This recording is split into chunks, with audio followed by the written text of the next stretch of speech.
Lego, and that's what this is about. She's landed a Lego sponsorship.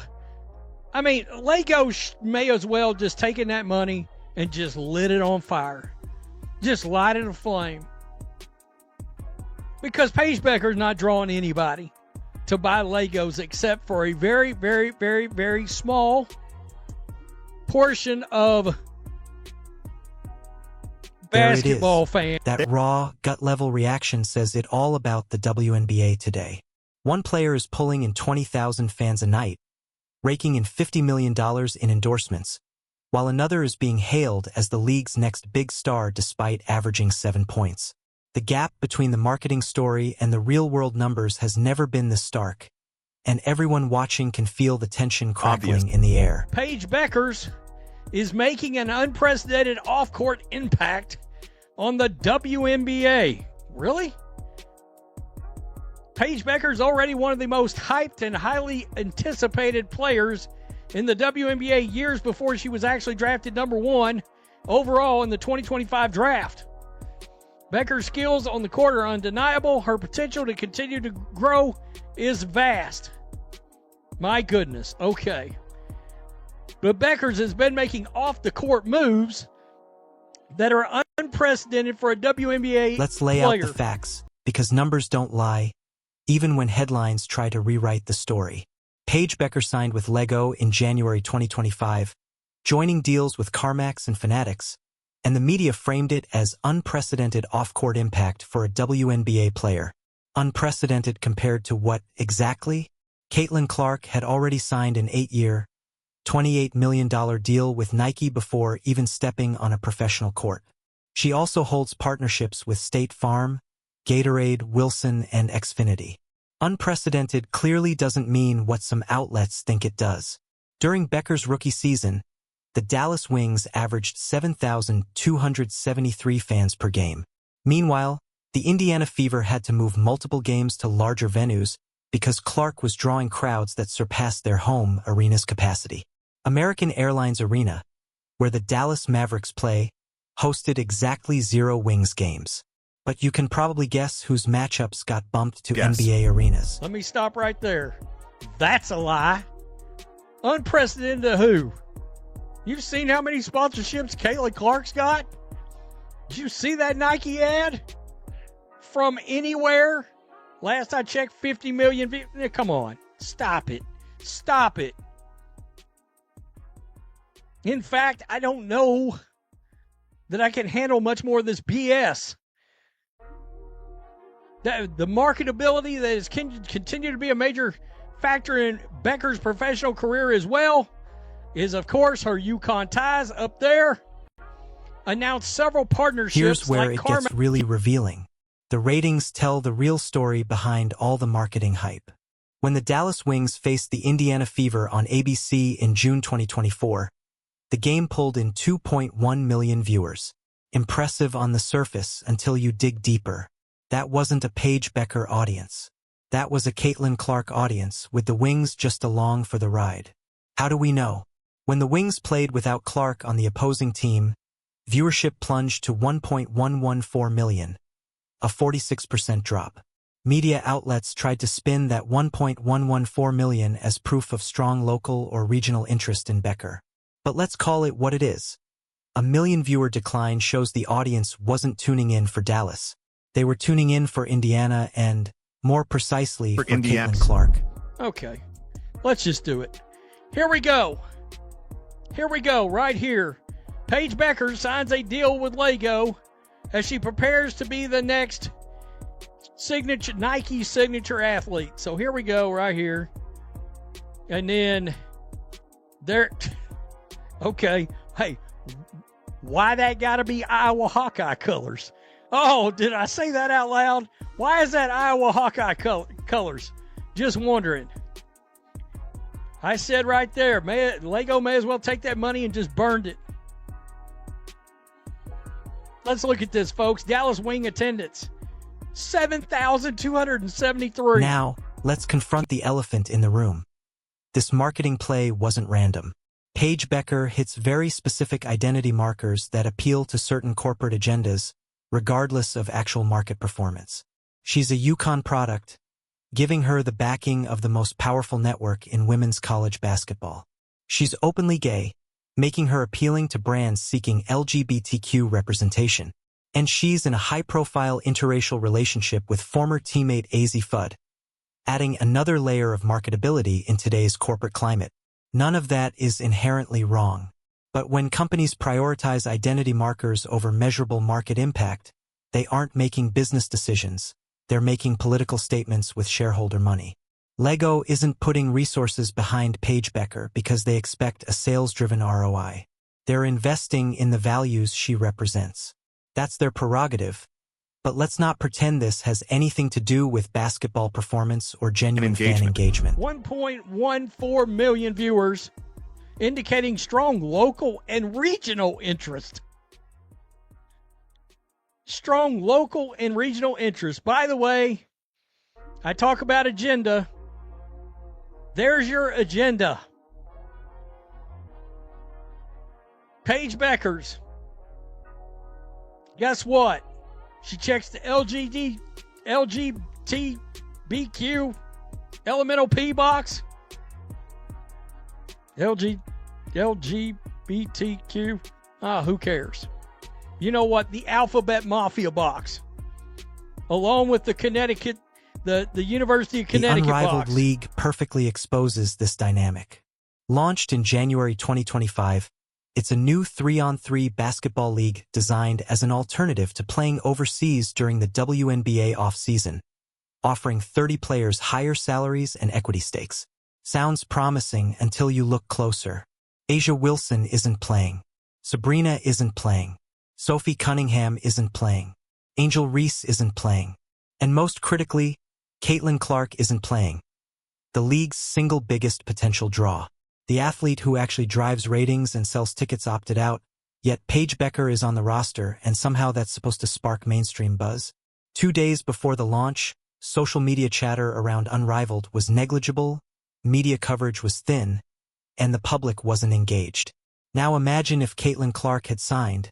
This would dominate every conversation in women's basketball, completely eclipsing everything else. Her former teammate.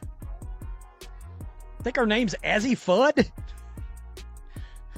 Oh, she's interracial on top of it. Oh, the wokes just literally exploded.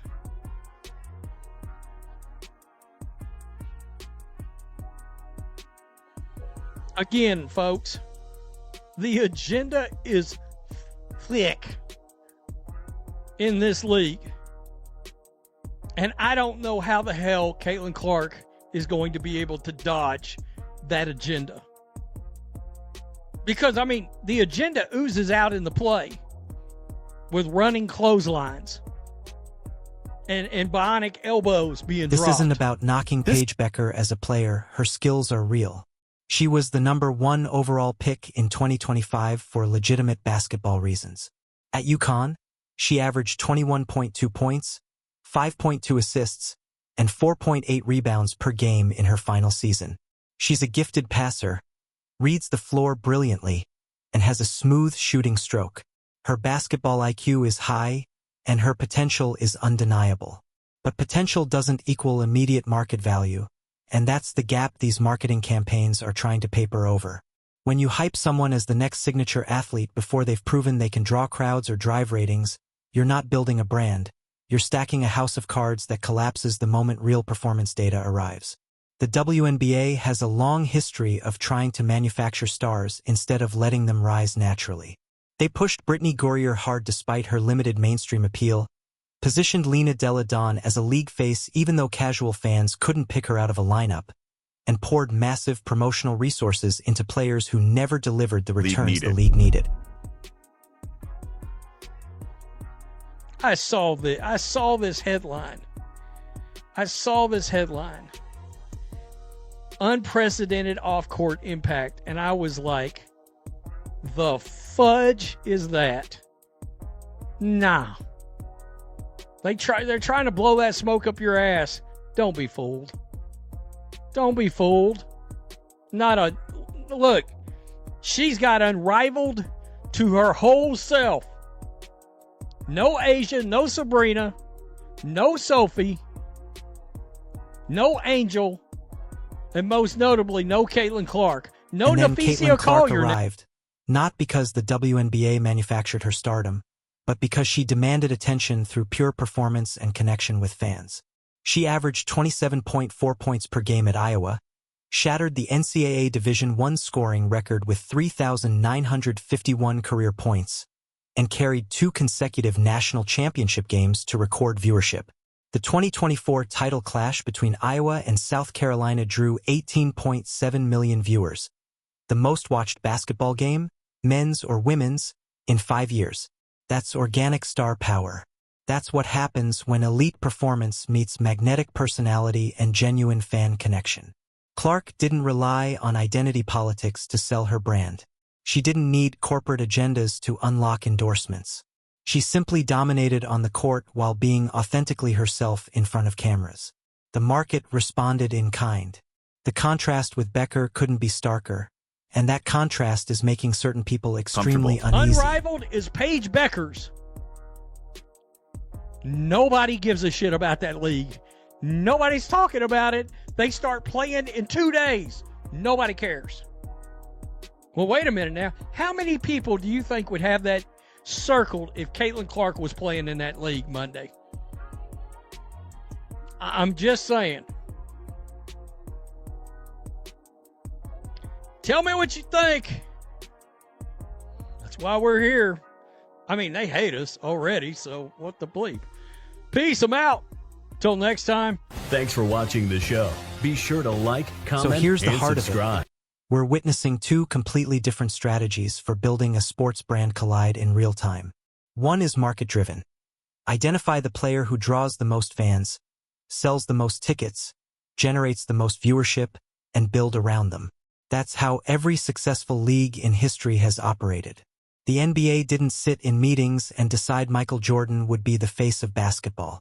Jordan became that star by being so transcendent the market had no choice but to respond. The other approach is agenda-driven. Pick the player who represents values you want to promote, then throw marketing behind them regardless of actual market impact. That's what Lego is doing with Paige Becker. That's what some media outlets do when they hype her off-court deals as unprecedented, while ignoring Caitlyn Clark's far superior endorsements. The problem with the agenda-driven approach is it only works short-term. You can buy ads, secure partnerships, and generate headlines, but you can't manufacture genuine fan enthusiasm. You can't make people buy tickets to games they don't care about. You can't force audiences to watch broadcasts they find uninteresting. Eventually, the market reasserts itself, and when it does, all that artificial positioning collapses. Companies that prioritized agenda over performance are left with failed campaigns and wasted budgets. Players hyped before they've earned it face impossible expectations. Fans told to care about something they don't end up feeling manipulated and resentful. That's exactly where Paige Becker is today. A talented player being set up to fail by people more focused on what she represents than whether she can actually move the needle. The Lego deal will underperform. The unrivaled league will struggle to find an audience, and, in 2 years, the conversation will start all over again with the next agenda-friendly prospect. Meanwhile, Caitlyn Clark will keep drawing 20,000 fans per game, setting record ratings, and signing endorsement deals that dwarf anything Becker secures. Not because of bias or conspiracy, but because that's what happens when real market demand meets true star power.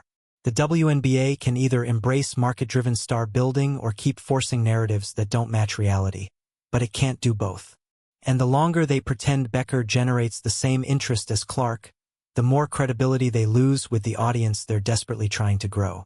Ask yourself, if you're running a company with a limited marketing budget, who are you investing in? The player who draws 7,273 fans per game and checks demographic boxes, or the player who draws 20,000 and generates $50 million in endorsements? Choosing the former isn't business, it's a social experiment with other people's money.